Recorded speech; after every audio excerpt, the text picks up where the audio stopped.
OpenAI is getting sued because ChatGPT may have pushed a man to kill. A lawsuit says the chatbot fed into a user's paranoid thoughts, made them worse, and played a part in a murder-suicide. But that's just the start. Elon Musk's case against Sam Altman is going to trial, up to $134 billion on the line.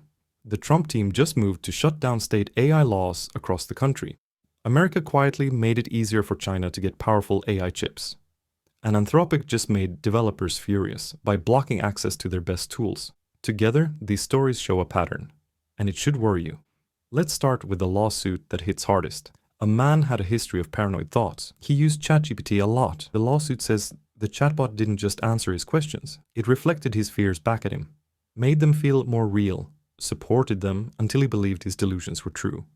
Then he killed himself. Now OpenAI is being blamed. The lawsuit doesn't say ChatGPT told him to hurt anyone. The claim is scarier than that. It says the way these chatbots work, always agreeable, always validating, always trying to keep you talking, can be dangerous for people who are already struggling. Should AI companies be held responsible when their tools hurt people who are already vulnerable? You can let me know in the comments.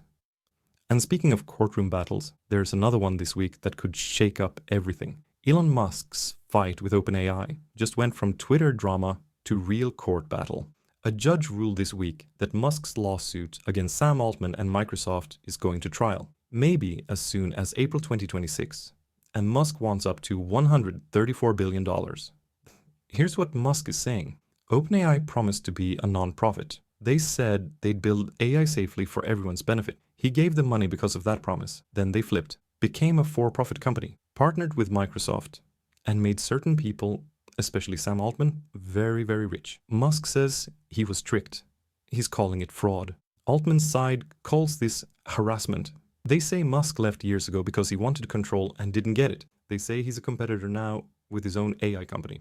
Honestly, both sides might be partly right. But here's what matters most. What comes out during this trial? Sealed documents have already shown nasty emails between early OpenAI leaders, power struggles, warnings about where the company was headed. The trial will dig up even more. And those details matter, because they'll answer a bigger question. Was OpenAI ever really about the mission? Or was safety always just a sales pitch? The answer could change how we think about every AI company's promises. If you want to stay ahead in the world of AI, subscribe.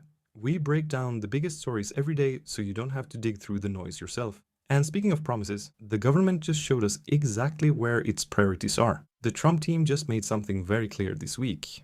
They want to wipe out state-level AI rules across the country. Why? They say it's to help America win the global AI race. States that were trying to put safety rules on AI, things like telling people when they're talking to a bot or holding companies responsible for harm, could see those rules thrown out. California especially has been pushing tough AI rules. Other states were following. Now the federal government is basically saying, back off, we'll handle this. But if you're worried about the government choosing speed over safety, the next story should really bother you. Right in the middle of what people are calling an AI Cold War, America just helped China. The government eased rules on selling powerful NVIDIA chips to Beijing. Critics say this could give China a 2 to 3 year head start on AI power. So Jensen Huang is the CEO of NVIDIA. That's one of the world's biggest chip makers. We have for years had a prohibition on NVIDIA being able to sell to China its most advanced microchips. And that's really important because that's how we stop China from leapfrogging us in the race for advanced AI. We don't want to just hand China the technology that will allow us to control the future AI economy. There's one more story this week that ties it all together. And it's about the company that was supposed to be the good guy. Anthropic built its whole brand on being different, the safety-first AI company. Started by people who left OpenAI because they were worried about moving too fast. Led by a guy who talks constantly about being careful and responsible. So why are developers calling them the bad guy this week? Anthropic just blocked a bunch of third-party tools from using their best AI models. Apps that developers loved suddenly cut off. Usage limits slashed. The community is mad. Forums are blowing up. People are calling it greedy. Some are pointing out that Anthropic might go public soon, and locking users in is exactly what you do to pump up your value before that. Here's the hard truth. Caring about safety and wanting money aren't opposites. If you've been feeling like AI is moving too fast, like nobody's steering the ship, This week proved you right. I want to hear what you think. Drop a comment. Which of these stories worried you the most? And if this is your first time here, subscribe. This stuff moves fast and we cover it every day.